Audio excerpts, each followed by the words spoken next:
born on the day the lion killed the goat.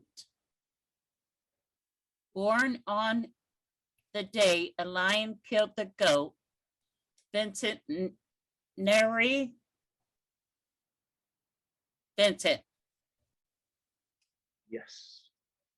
It all started a month ago with table topics. This triggered a whole affair at Masters of Relations. And I really enjoy these sort of things, which, you know, the story about the butterfly, and that does something on the other side of the world. Let me share a secret with you. I'm part of the Marbella Wine Masters. As a matter of fact, we are the Marbella Wine Masters Premium because we uplifted ourselves, and we have every 6 weeks a meeting, and it is a haven of joy, of laughter, a haven of happiness. And after lunch and wine, obviously, we get together and usually debate in a very structured way innovative ideas. Should drugs be legalized or not? Are social media an advantage, or are they undermining democracy? And because my topic was name giving, calling people names is not the same thing, ladies and gentlemen, we talked about the importance of names. And we tend to investigate these things a little bit beforehand so that everybody has a qualified opinion that is not just a guess, but it is actually an educational guess. And I would like to present my results. First of all, we're living in a world where most of us just get very boring names. Just in the past 100 years in the United States of America, 4.6 million people were called James, and 3.3 million people were called Mary. Now, is that very creative? Probably not. And Robert was 4.4 million, and Patricia was 1.5, and John was an H, was 4.4 million. So why are we using name giving with some sense? And I will tell you later on why it is so very important. It can definitely allow your child to become a successful person if you find the right name. I looked at a number of countries, continents. In Africa, this is why I started with the day the lion ate the goat. They have just absolutely beautiful names. Abel, her birth brings happiness. Or Aina, difficult birth. Ife, love. Or Ishq, laughter. If you have a name like that, it's very difficult not to live up to it. What do you think so? In Afghanistan, they have well over 1,200 names versus to fewer than 56 in Persia or 43 in Portugal. And they use names like Adeal, which is fair and reasonable and just, upright. If you're born with a name like upright, you are unlikely to be not upright. Wouldn't you think so? Favisa, which is triumphal, successful, and victorious. You probably all know the Greek word of agapios, which is love. Imagine calling your child love. And obviously, your child is a product of love. And then you think the English language doesn't have any descriptive words of where and how somebody was born. And yes, the English language has well over 7,000 words. And it's not just James and John's and David, but it is names like Asklin, he lives by the ash tree, or Andrew, the brave, the manly, or Atherton, from a town by the spring. So I think we should try to become more creative, giving children names which apply something very specific in their livelihood. And I can tell you why this is so important. I told you already 2 weeks ago that Rosia got a job at the University of Canterbury because people thought she was a man.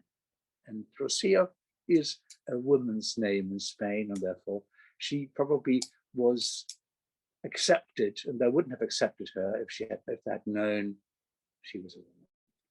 After 9/11, people with Arabic sounding names had far more problems in being accepted for interviews just because they had foreign sounding names.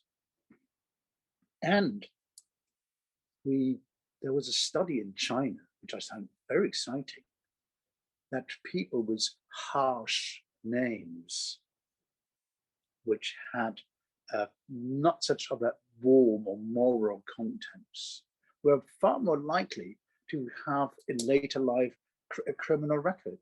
So your name can actually use your life and bring it into a direction which you as a parent do not really want. And then there's this wonderful part of standing out. In the sea of faces, there are the CEOs of some companies like Elon Musk. And because they have these strange names, they somehow identify as being an outsider, not the Johns and the Michaels and the Thomases of this world. No, they're Elon Musk. And that could help them to become far more imaginative and far more outstanding in their own careers. So, ladies and gentlemen, if you have a chance to name a child, make a very educated guess that it should be a great name, because this will accompany your child or your grandchild for the rest of their lives. Thank you. Victoria, I'm evaluating a speaker who followed Sharon, and I just wasn't ready for another speech after Sharon's. It was just so beautiful. So Vincent, my apologies. I read the evaluation and you started off and I didn't know what the heck was going on. I lost myself and eventually I caught up. I know that this is about name giving, the importance of it, and you went through it methodically and it was very informative, and I can talk about that later. This is a second speech of a two-part series. For me, because I'm slow, but by the way, John White has no meaning. So I was triggered too. John White has no meaning in America. In Africa, it means banal one, or today we'll revise it to confused one. What is this table topic and these butterflies flittering? It made perfect sense to you, Vincent. I was gone, dude. I needed some wine at that point. But eventually you transition, and I find you full of humor and grace and uplifting, and I just love your energy. I want your life. It's great. I just would have liked up front for you to say, in our first speech, this was the project. I'm giving a second so we could catch up. And you're supposed to manage a project, but it appears that the project is, I did a research thing, and it's about the importance of giving names. So I'm not going to bust you on that. I know we have to be flexible in how we interpret these pathways. I always thought you were going to manage a project and you're going to say, you know, people are difficult to manage. Old Jim here was blah, blah, blah. And I tend to be controlling those insights into what you found out about people and yourself. You found out about names. So let me just go through that. Rhetorical devices you did have, you talked about haven of joy and haven of happiness. I saw it was there. You talked about boring names. Thank you for throwing John in there. But to know your audience, you did say J, the one with the H. So you were recognizing that I was in your audience and I had a different spelling. So very keen of you. Then you talked about African names and how beautiful they were. And then you spoke about the Arabic names and how they've had trouble after post 9/11, all very sensitive global things that a American man named John White might not have thought about. So this was educational. It was powerful. You spoke about how your wife I think it was your wife got a job because they thought she was a man. It's just a lot to process, but it was there. It was something that I hadn't thought about. I think it could have been set up differently, packaged more powerfully, and then please explain to me the title, Born on the Day a Lion Killed the Goat. It sounds like every other day. I've not been to Africa, but I imagine that happened. So Vincent, I'm just not worthy as an evaluator. Take this all. I'd like there be a third speech that you give specifically to me with notes so I can fully appreciate the depth of what you shared. I look forward to your next speech. Thank you.